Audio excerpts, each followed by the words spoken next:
tai wanakusanyika pamoja.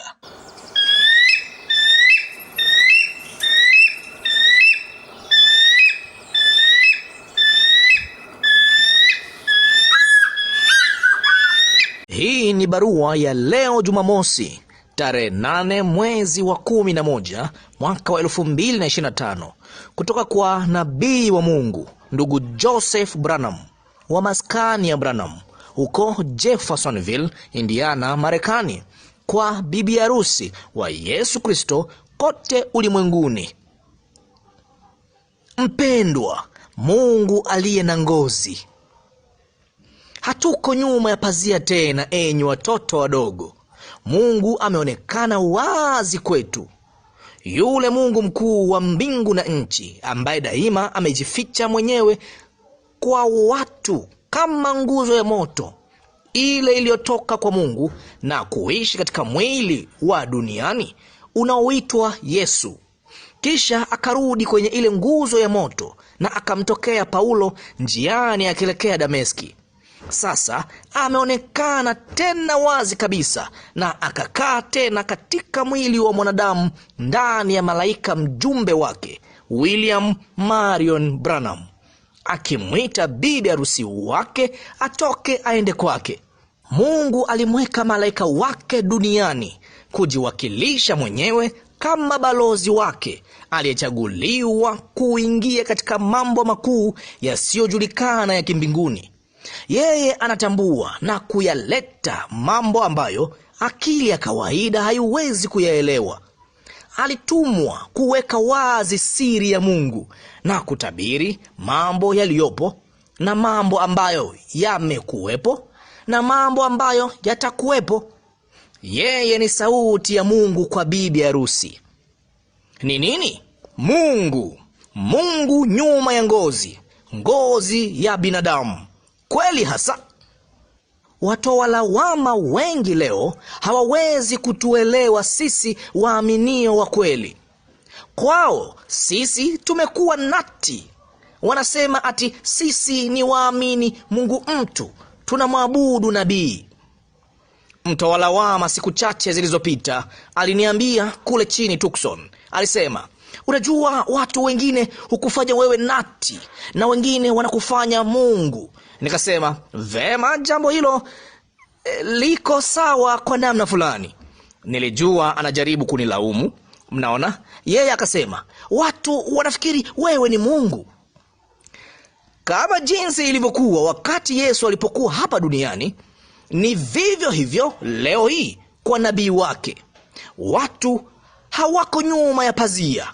Wao wamepofushwa kuihusu kweli.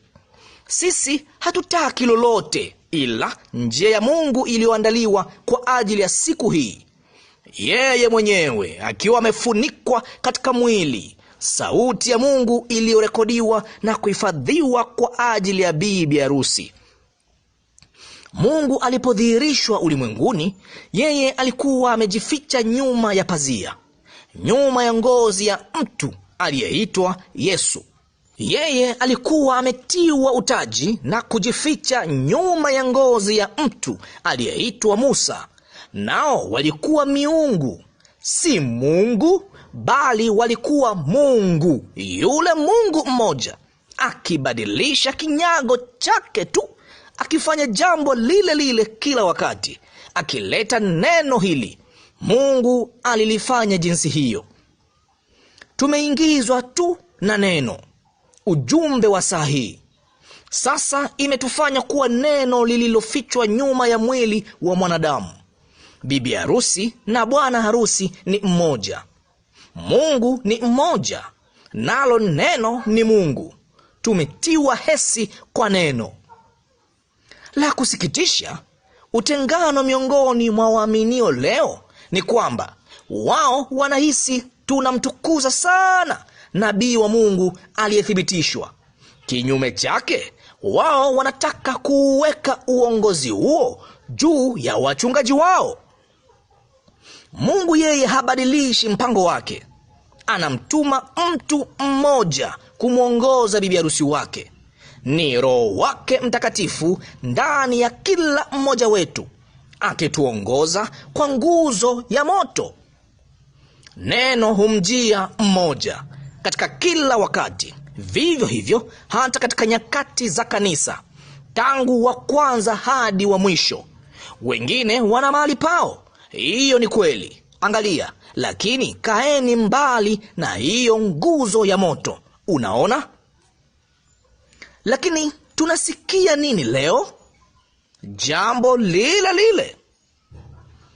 Mnakumbuka yale Dathani na hao wengine waliosema kule njiani?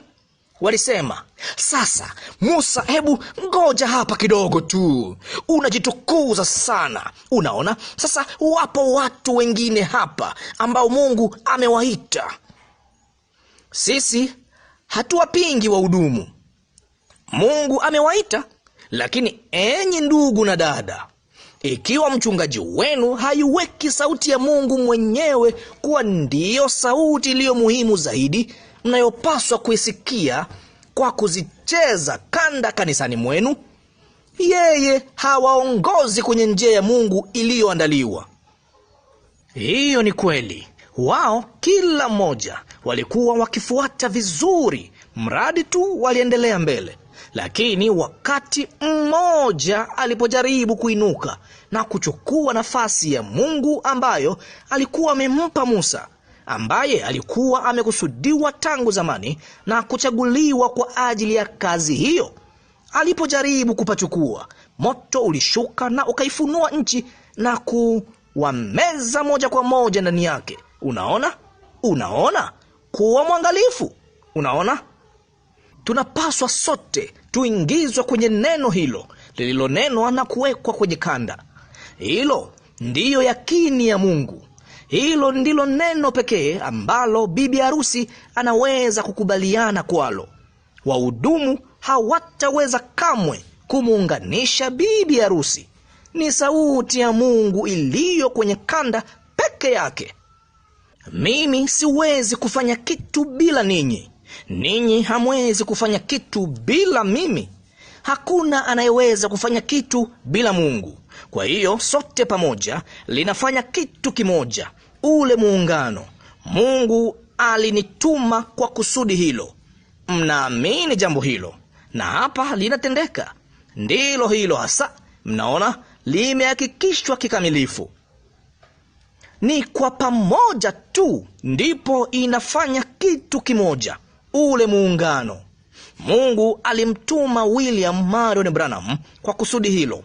Basi ikiwa tu utaliamini hilo, litatendeka. Limehakikishwa kikamilifu. Si mimi ninayelisema hilo, enyi ndugu na dada. Ni Mungu anayelisema hilo kupitia nabii wake. Msimruhusu mtu yeyote awambieni tofauti ama kujaribu kuwafafanulieni kitofauti. Ni sauti ya Mungu iliyo kwenye kanda tu ndiyo itakayomuunganisha na kumkamilisha bibi harusi. Kwa njia nyingine yoyote, hutakuwa bibi harusi. Kwa hiyo nafikiri wengi wetu sisi watu wazima tunafikiria vivyo hivyo.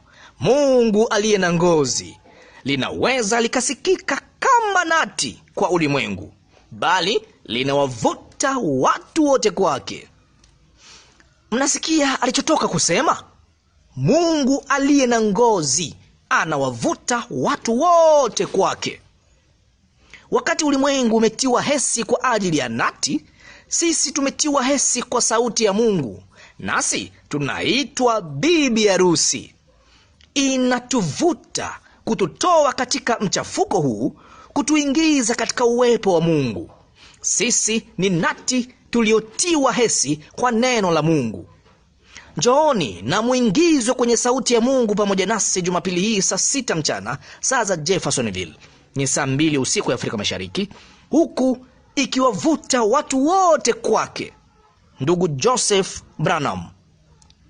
Ujumbe wa kipekee 64-0614. Maandiko: Wakorinto wa kwanza sura ya kwanza mstari wa 18 hadi wa 25. Wakorinto wa pili sura ya 12 mstari wa 11.